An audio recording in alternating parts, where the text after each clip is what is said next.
The silent observer.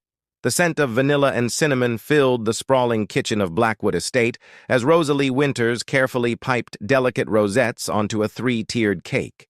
Her honey-brown hair was pulled back in a neat bun, with a few stubborn strands escaping to frame her face. At 26, she had already mastered the art of French pastry, a skill that had earned her a coveted position in one of the wealthiest households in the country. Mrs. Crawford wants to know if the birthday cake is ready, Julian, the head butler, announced as he entered the kitchen with his perpetually perfect posture. Almost finished, Rosalie replied without looking up, her hands steady as she completed the intricate design. Just adding the final touches. The Blackwoods were celebrating the 80th birthday of their matriarch, Eleanor Blackwood, a woman known for her philanthropy and iron will. The entire estate had been in a frenzy for weeks preparing for the elaborate celebration. As the pastry chef, Rosalie was responsible for creating a dessert worthy of the occasion. When she first arrived at Blackwood Estate 6 months ago, Rosalie had been invisible to the family, just another employee ensuring their comfort.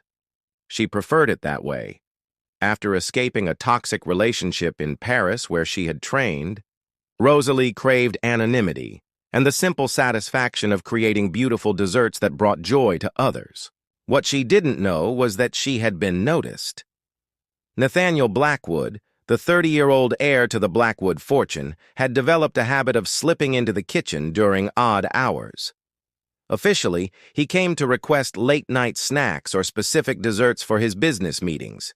Unofficially, he found himself drawn to the quiet concentration of the pastry chef who transformed simple ingredients into works of art. On this particular evening, as Rosalie finished the cake, she sensed someone watching. Turning around, she found Nathaniel leaning against the doorframe, his dark blue eyes observing her work with undisguised appreciation. "That looks incredible," he said, his voice carrying the cultured tones of his privileged upbringing. Rosalie straightened, wiping her hands on her apron. "Thank you, Mr. Blackwood. I hope your grandmother will enjoy it." "Please call me Nathaniel when it's just us," he said, approaching the marble countertop. "My grandmother appreciates beauty in all forms. She'll be delighted."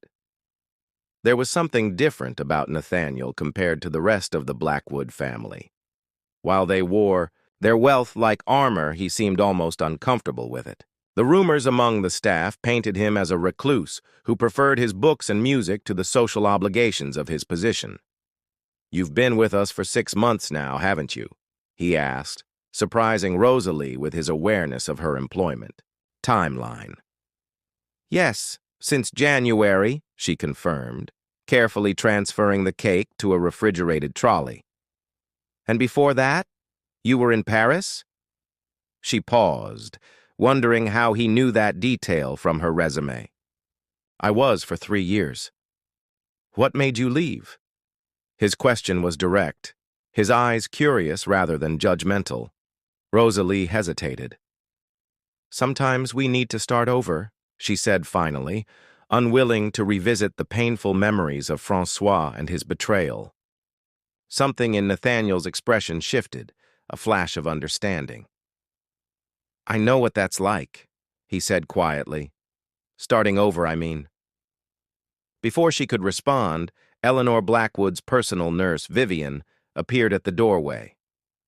"Mr. Blackwood, your mother is looking for you. The guests are starting to arrive." Nathaniel nodded, his public mask sliding back into place. "Thank you, Vivian." He turned to Rosalie. "I look forward to tasting your creation later." As he left, Rosalie wondered about the brief moment of connection they had shared. In that short conversation, Nathaniel Blackwood had seemed almost human, not just the untouchable heir to a fortune. The birthday celebration was a glittering affair, with politicians, celebrities, and business magnates filling the grand ballroom. Rosalie watched from the periphery as her cake was wheeled out. To appreciative gasps and applause, Eleanor Blackwood, elegant despite her age, beamed at the spectacle. Later that night, as Rosalie was cleaning up the kitchen, a note arrived. Handwritten on expensive stationery, it read simply, "Your cake wasn't just a dessert.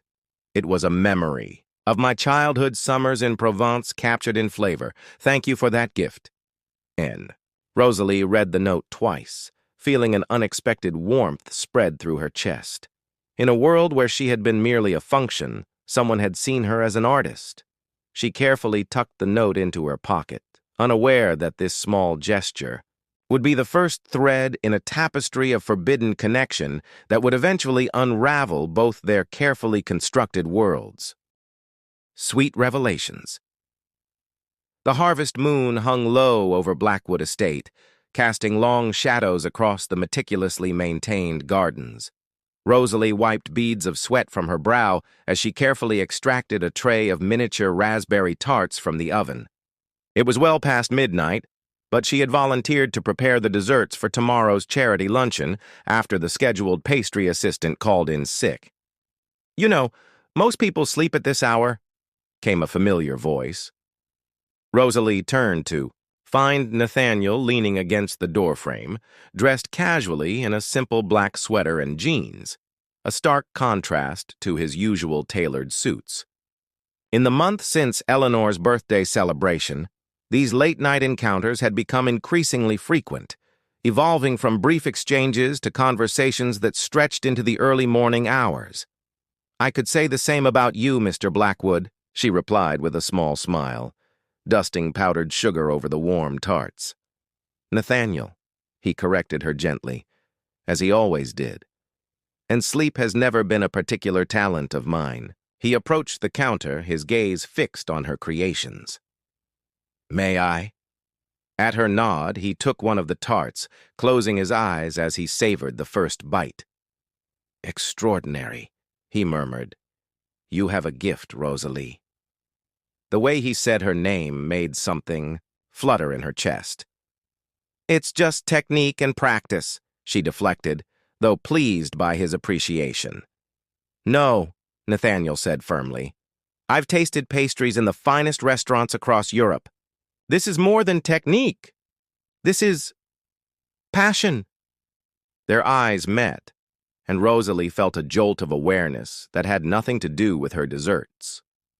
Uncomfortable with the intensity of the moment, she changed the subject. "Why are you awake at this hour? Trouble with the Singapore merger?" Nathaniel raised an eyebrow, surprised that she knew about his business dealings. "The staff talks," she explained with a shrug. "And the financial papers are delivered to the kitchen every morning." "You read the financial section?" His lips curved into an intrigued smile. "I run a pastry kitchen. That's a business too," she countered. "Ingredients, costs, timing. It's all about numbers and margins in the end." Nathaniel's expression shifted to one of genuine respect. "You continue to surprise me, Rosalie Winters." "Good," she said, feeling uncharacteristically bold. "I'd hate to be predictable."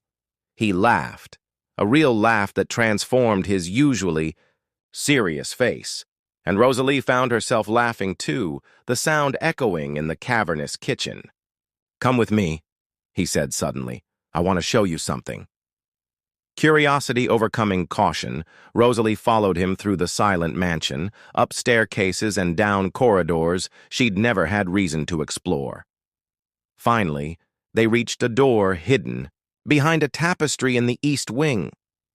"The family doesn't come to this part of the house anymore," Nathaniel explained as he produced an old key. "Too many memories, according to my mother." The door opened to reveal a conservatory, abandoned but still beautiful with its soaring glass ceiling and wrought iron details. Moonlight streamed through the dusty panels, illuminating overgrown plants and forgotten furniture. "My grandmother's sanctuary," Nathaniel said softly. "Before her arthritis became too severe, no one has been here in years except me." "It's beautiful," Rosalie whispered, turning slowly to take in the magical space. "I come here to think, to escape." He moved to an antique record player in the corner, and sometimes to remember that there's more to life than spreadsheets and shareholders. The gentle strains of Debussy's Clair de Lune filled the conservatory as Nathaniel turned to her, extending his hand. "Dance with me?" Rosalie hesitated. "I'm still in my kitchen uniform, and I smell like raspberry jam." "You're perfect," he said simply. Heart pounding, she placed her hand in his. They moved together in the moonlight. Two souls finding unexpected harmony in a forgotten corner of a world that would never understand them. "Tell me about Paris," Nathaniel said as they swayed to the music. "The real Paris, not the tourist version." So, she did. She told him about the tiny apartment above the boulangerie where she had trained, about the old woman who sold flowers on the corner and saved the brightest blooms for her, about the heartbreak of discovering that the man she had trusted had only wanted to steal her recipes for his own restaurant. In return, Nathaniel shared his own secrets, how he had wanted to be a composer, but had put aside that dream to take over the family empire after his father's death, how the weight of expectation sometimes felt like drowning, how he feared he would never live up to the Blackwood legacy. "Why me?" Rosalie asked finally, as they sat side by side on an old garden bench, the music having long since stopped.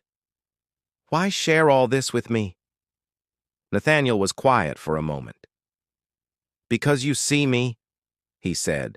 "At last, not the Blackwood heir, not the fortune or the name, just me."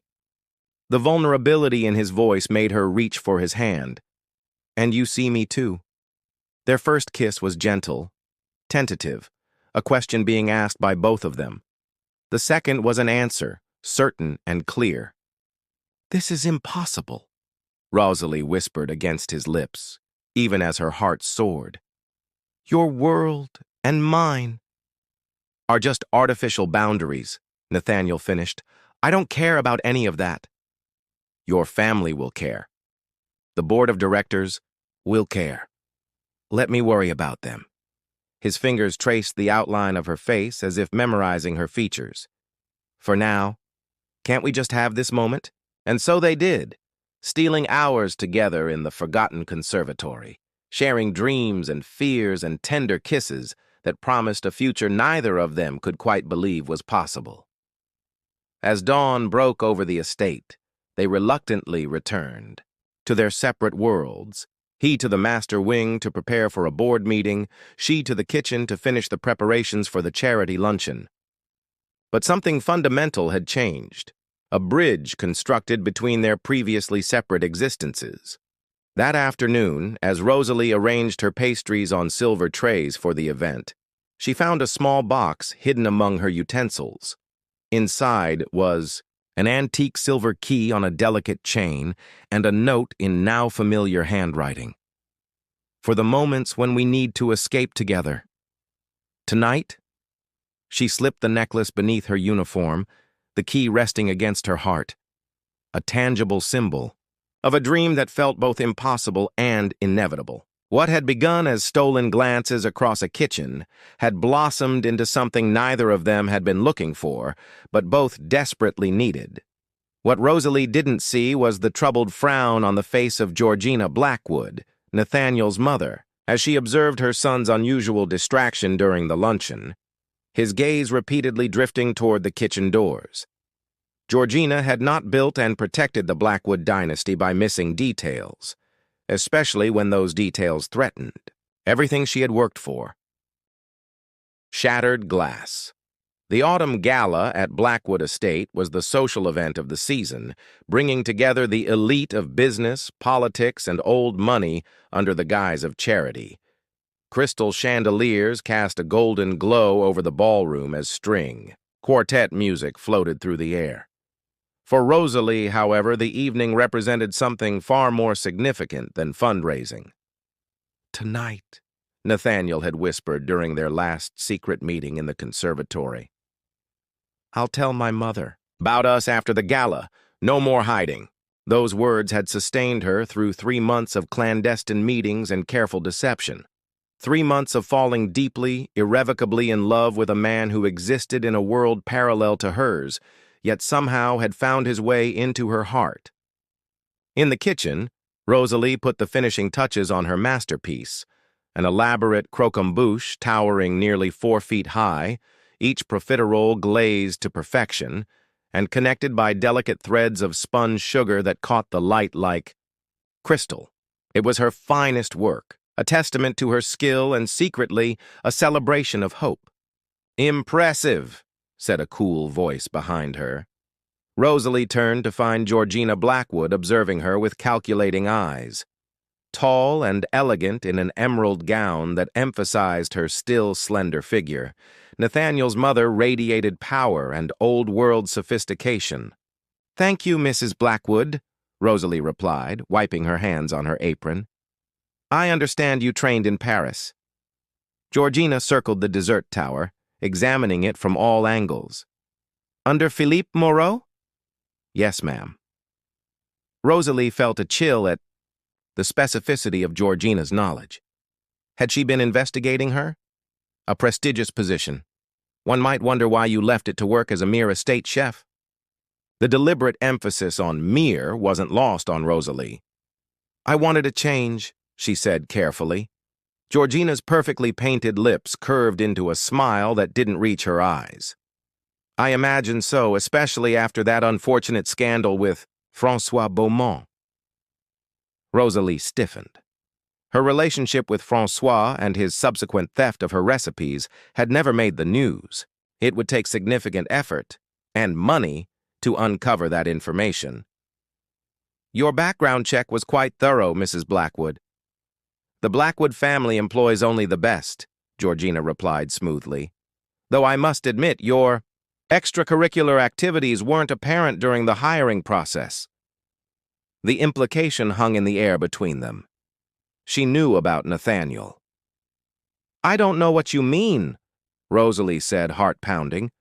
"Let's not insult each other's intelligence." Georgina moved closer, her voice dropping to a confidential murmur. "You're ambitious, Ms. Winters, I respect that. But surely you understand that whatever fantasy you've concocted with my son can only end one way. With respect, Mrs. Blackwood, my relationship with Nathaniel isn't your concern. Everything involving the Blackwood name is my concern." Georgina's tone hardened. "Do you have any idea what you're interfering with? The Hartwell merger has been in negotiation for 2 years. Their daughter, Josephine, is perfectly positioned to unite our families. Billions of dollars and thousands of jobs depend on this alliance. You're talking about your son's life as if it's a business transaction." "Because it is." Georgina's expression was almost pitying. "That's what it means to be a Blackwood. Nathaniel has obligations that transcend personal indulgences." Before Rosalie could respond, Julian appeared at the doorway. "Mrs. Blackwood, the Hartwells have arrived." "Thank you, Julian." Georgina turned back to Rosalie. "I'll expect your resignation on my desk tomorrow morning. You'll receive 6 months' salary as compensation for your discretion." "And if I refuse?" "Then I'll be forced to share certain information about your past indiscretions in Paris with potential employers.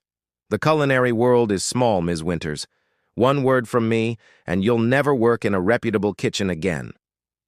With that, Georgina swept from the room, leaving behind the lingering scent of expensive perfume and the weight of impossible choices. The rest of the evening passed in a blur for Rosalie. She watched from the shadows as Nathaniel circulated among the guests, playing his role as the charming heir.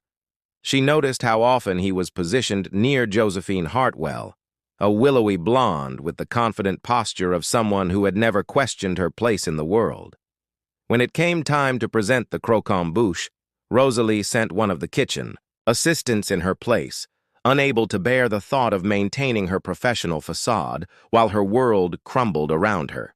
She was packing her personal items from the kitchen when Nathaniel finally found her, his bow tie undone and a look of confusion on his face.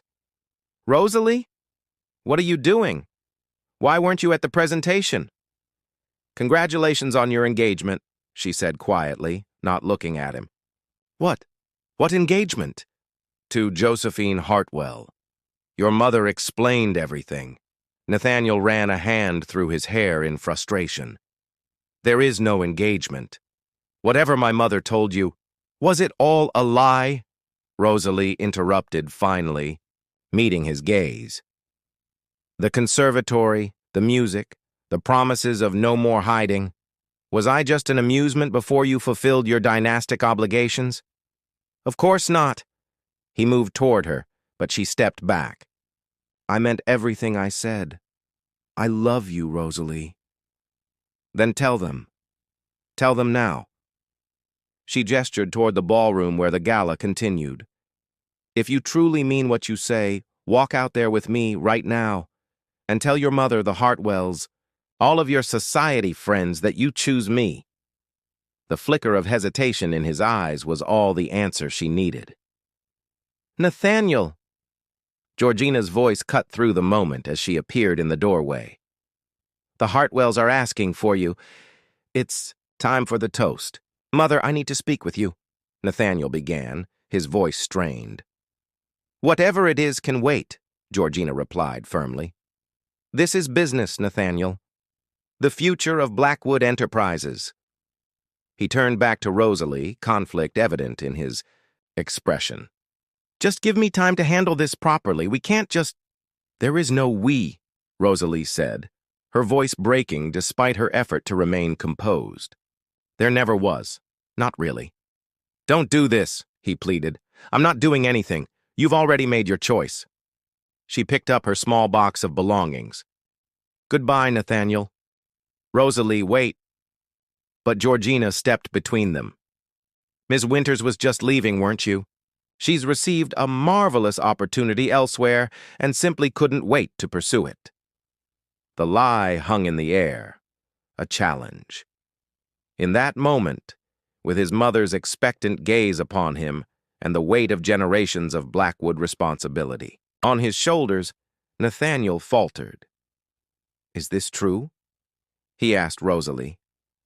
The betrayal in that simple question, his willingness to believe she would leave without a word, was the final crack in her already breaking heart.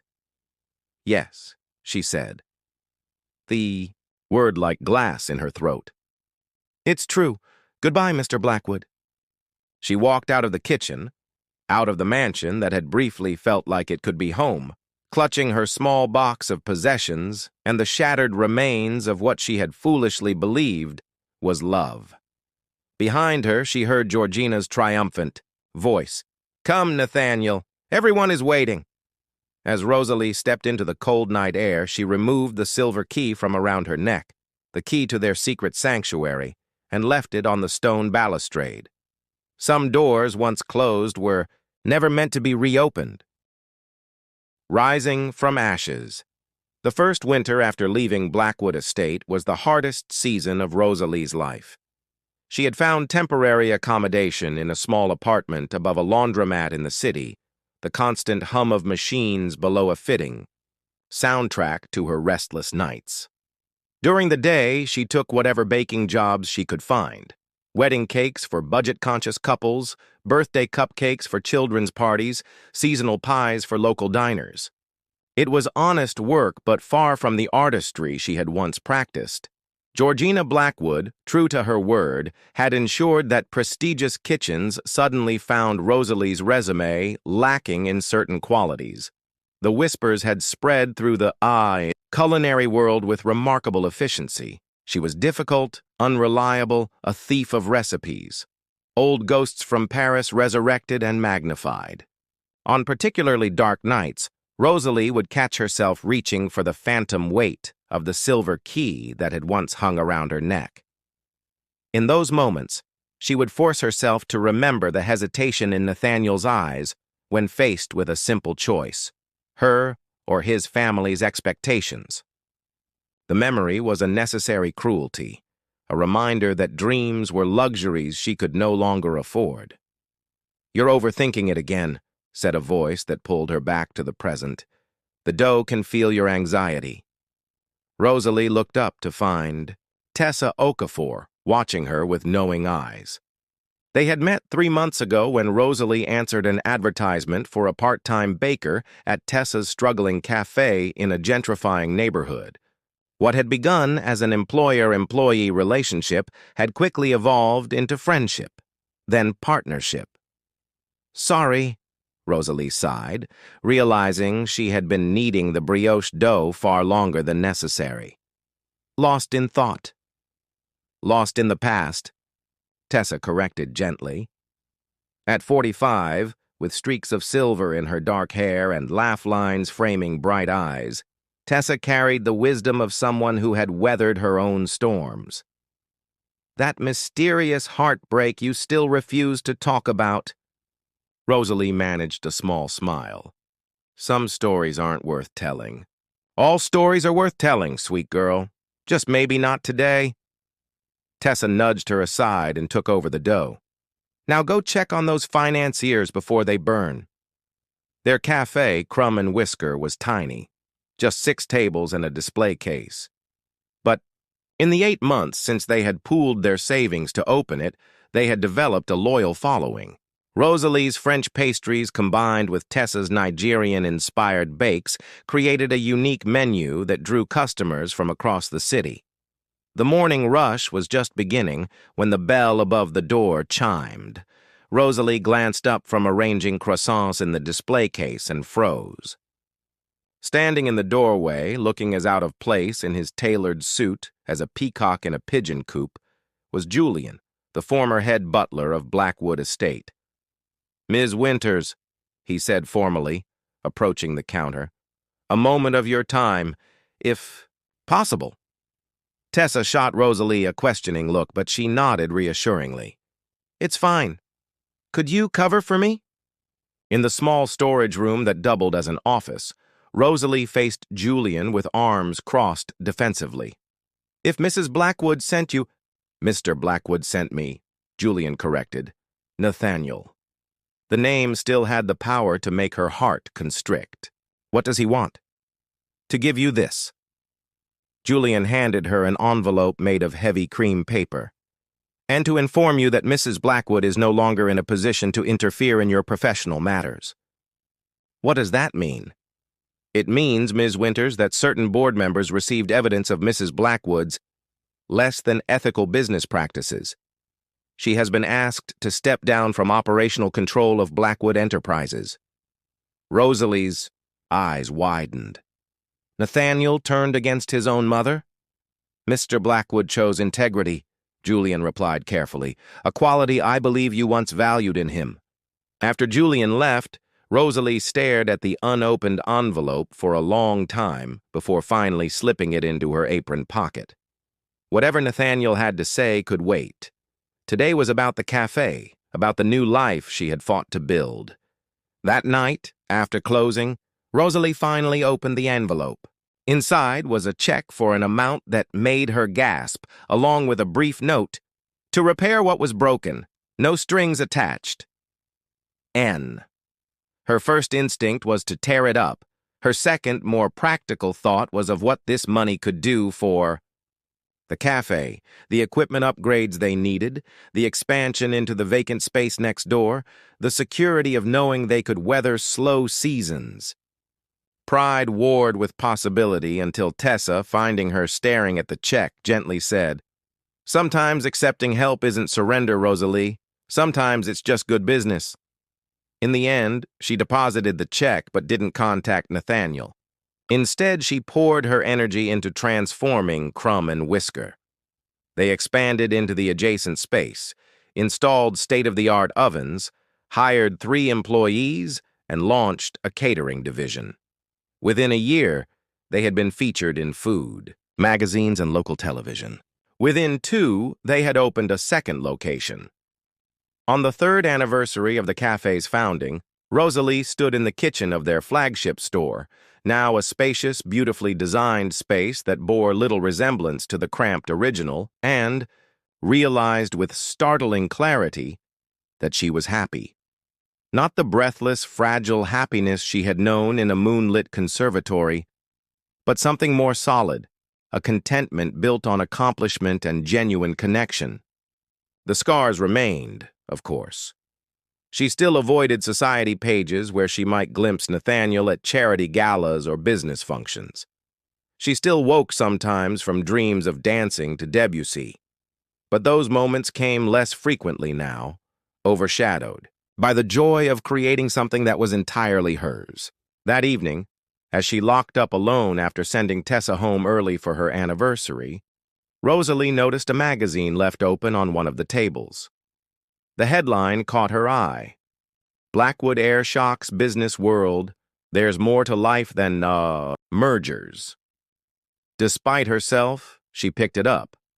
The article detailed how Nathaniel Blackwood had restructured the family business, divesting from environmentally questionable ventures and establishing a foundation for culinary education in underserved communities. The accompanying photo showed him looking different somehow, his hair slightly longer, his expression more relaxed, his signature tailored suit replaced by a casual button-down. The final paragraph quoted him directly. "I spent too many years living someone else's version of success. It took losing something irreplaceable to understand what truly matters." Rosalie set the magazine down, a complex emotion she couldn't quite name rising in her chest. Was it closure? Vindication? Or something more complicated? The bittersweet recognition of parallel growth, of lessons learned separately but similarly. As she walked home through the cool evening, Rosalie reflected on the journey that had brought her here. The painful night she had left Blackwood Estate had felt like an ending, the death of a dream. Instead, it had been the difficult birth of something stronger, her true self, no longer defined by others' expectations or limitations. She had risen from the ashes of that heartbreak not as a victim but as a creator, transforming pain into purpose. And somewhere across the city it seemed Nathaniel had undergone his own transformation, finding the courage she had once demanded of him, albeit too late for them. The thought brought not pain, but a strange peace. Perhaps some loves weren't meant to last but to change us, to burn away what was false and reveal what was essential. Perhaps that was enough. What Rosalie didn't know, as she walked home beneath the same harvest moon that had witnessed their first dance, was that fate rarely considers a story finished until all its threads are properly tied. And across the city, Nathaniel Blackwood was sitting in his study holding an invitation to a charity baking competition, with Crumb and Whisker listed as one of the participating businesses. Full circle. The Grand Plaza Hotel's ballroom had been transformed into a culinary wonderland for the annual Sweet Charity Baking Competition. 20 of the city's finest bakeries and patisseries had set up elaborate displays, their creations, competing not only for the judges' approval but for donations from attendees. All proceeds would benefit culinary education programs for at-risk youth, a cause that had gained significant momentum thanks to a certain foundation's recent grants. Rosalie adjusted her chef's coat, surveying the Crumb and Whisker booth with critical eyes. Their theme, Seasons of Renewal, was represented in 4 signature desserts, each capturing the essence of a season while incorporating unexpected elements. For spring, a delicate lavender mousse with honey-roasted pears. Summer brought a passion fruit tart with basil-infused cream. Autumn was represented by a spiced apple cake with bourbon caramel. And winter featured a dark chocolate terrine with orange confit and a hint of cardamom. "We're going to win this thing," Tessa declared confidently as she arranged the final display pieces. "The Jenkins wedding alone spent 15 minutes at our tasting station." "It's not about winning," Rosalie reminded her, though she couldn't suppress a smile at her partner's competitive spirit. "It's about exposure and supporting the cause." Says the woman who remade the winter terrine 3 times until it was speaking the right language, Tessa teased. Rosalie laughed, acknowledging the truth in the gentle mockery. In the 5 years since opening Crumb and Whisker, her perfectionism hadn't diminished. It had simply found healthier expression through a business that was now thriving with 4 locations across the city and a cookbook deal in negotiation. "Ladies and gentlemen," announced the event coordinator through the microphone, "please welcome our judges for this evening's competition." Rosalie barely registered the introduction of the first two judges, a renowned food critic and a celebrity, chef, as her attention was suddenly captured by the third figure walking onto the stage. Even after 5 years, she would have recognized Nathaniel Blackwood anywhere. He had changed, his once meticulously styled hair now slightly tousled, his posture more relaxed, though no less confident. But his eyes remained the same striking, blue that had once looked at her as if she were the only person in a crowded room. And our final judge, Nathaniel Blackwood, whose foundation for culinary arts has generously matched all donations for tonight's event. Beside her, Tessa made a small sound of recognition. "Blackwood, isn't that the name you used to work for?" "Yes," Rosalie replied simply, her throat suddenly dry. Tessa's perceptive gaze moved between Rosalie and the stage. "Interesting." As the judges began their rounds, Rosalie focused on greeting guests and explaining the concept behind their desserts, all while acutely aware of Nathaniel's gradual progress through the room. By the time he reached their booth, her heart was pounding so loudly she was certain everyone could hear it. "Crumb and Whisker," he read from the judging card, his voice carefully neutral, until he looked up and their eyes met. The professional mask slipped for just a moment, revealing a flash of emotion quickly controlled. "I've heard remarkable things about your establishments." "Thank you," Rosalie replied, equally formal. "We're honored to participate in tonight's event." "Your foundation's work is impressive," Tessa interjected smoothly, "creating opportunities for young people who might otherwise never discover their talents." "Thank you," Nathaniel said, his gaze still on Rosalie. "Sometimes we find our true purpose through unexpected detours." He sampled each dessert methodically, making notes without comment, though Rosalie caught the ghost of a smile when he tasted the winter terrine, the chocolate and orange combination that had once been his favorite when she experimented in the Blackwood kitchen. "Thank you for your time," he said finally, closing his notebook. Then, more quietly, "It's good to see you, Rosalie." Before she could respond, he had moved on to the next booth, leaving behind the lingering scent of his cologne and 1,000 unspoken words. The rest of the evening passed in a blur. When Crumb and Whisker was announced as the winner of both the Judge's Choice and People's Choice Awards, Rosalie accepted the accolades in a daze, aware of Nathaniel watching her from the stage, his expression unreadable. It was past midnight when the event finally wound down. Tessa had left with their staff and the display pieces, insisting that Rosalie stay to network with potential catering clients. She was packing the last of their materials when a familiar voice spoke behind her. "Your winter terrine, the chocolate-orange combination with cardamom." Nathaniel stood a respectful distance away, hands in his pockets. "You used to make something similar for my late-night requests." "You remembered," she said softly. "I remember everything, Rosalie." The simple statement carried the weight of 5 years of regret. An awkward silence stretched between them, filled with the bustling sounds of event staff breaking down tables and sweeping floors. "Your business is impressive," he said finally. "I've followed your success from a distance. 4 locations in 5 years is remarkable." "Thank you." She hesitated, then added, "I've read about your foundation. The culinary scholarships, the sustainable business initiatives. It's making a real difference." "I had good inspiration." His gaze was direct now, unapologetic. "A pastry chef once told me that creating something meaningful requires both skill and courage." The memory of their conversations in the conservatory hung in the air between them. "Nathaniel." "I know," he interrupted gently. "I'm not here to disrupt the life you've built. I just—" He ran a hand through his hair, a gesture so familiar it made her heart ache. "I wanted to apologize properly.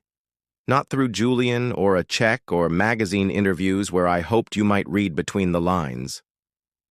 "Apologize for what, exactly?" Rosalie asked, needing to hear him say it. "For failing you, for not being brave enough when it mattered. His voice was steady but vulnerable, for choosing fear over love. The honesty in his words disarmed her. 5 years ago she had walked, away from Blackwood Estate with her pride in tatters and her heart broken. The woman she was now, stronger, wiser, fulfilled, had been forged in that painful crucible. "What do you want from me, Nathaniel?" "Nothing," he said simply. "You owe me nothing. I just want you to know that you changed my life. That night, when you left, it broke something in me. But eventually that breaking became an opening, a chance to rebuild myself into someone I could respect." Rosalie looked at him, really looked, and saw not the privileged heir who had once hesitated at a crucial moment, but a man who had faced his failures and chosen to grow from them. "I rebuilt myself too," she said quietly. "I can see that." His smile held admiration without presumption. "You're magnificent, Rosalie. You always were." Another silence fell, but this one felt different, charged not with awkwardness, but with possibility. "There's a new exhibition at the Modern Art Museum," he said hesitantly. "Glass sculptures. The artist uses techniques similar to sugar work. I thought of you when I saw the preview." Rosalie understood the careful invitation embedded in his words. Not a resumption of what was lost, but perhaps the beginning of something new, something built on the foundation of who they had become, rather than who they had been. "I have Tuesday afternoons off," she said, the words feeling both monumental and perfectly natural. "Tuesday, then." He smiled, a genuine smile that reached his eyes. "As colleagues who appreciate fine art." "As colleagues," she agreed, though. They both recognized the term for the placeholder it was, a starting point from which something else might gradually emerge. As she left the hotel that night, Rosalie realized she was no longer carrying the weight of what might have been. Instead, she felt lightened by the possibility of what might still be on new terms between two people who had earned their second chance through separate journeys of growth and self-discovery. The harvest moon that had witnessed their first connection years ago now shone on a different pair, not a secret-keeping heir and a dream-chasing pastry chef, but two individuals who had learned the hardest lesson of love, that sometimes you must lose it to understand its true value, and that real love, like the finest pastry, requires not just passion, but patience, integrity, and the courage to begin again. In the grand ballroom, now nearly empty, a single sugar sculpture remained on the crumb and whisker table, a delicate creation of spun sugar and crystallized flowers that caught the light like the most precious glass. Nathaniel paused to admire it before leaving, recognizing in its beautiful fragility a perfect metaphor for the journey that had brought them both to this moment of potential renewal. Some broken things, when carefully reconstructed, become stronger at the mended places. Some loves, when tested by time and transformation, return not as echoes of what was lost, but as harmonies of what has been gained. And sometimes, the most exquisite creations emerge not from perfect plans, but from the beautiful accidents of hearts learning to beat again after believing they never would.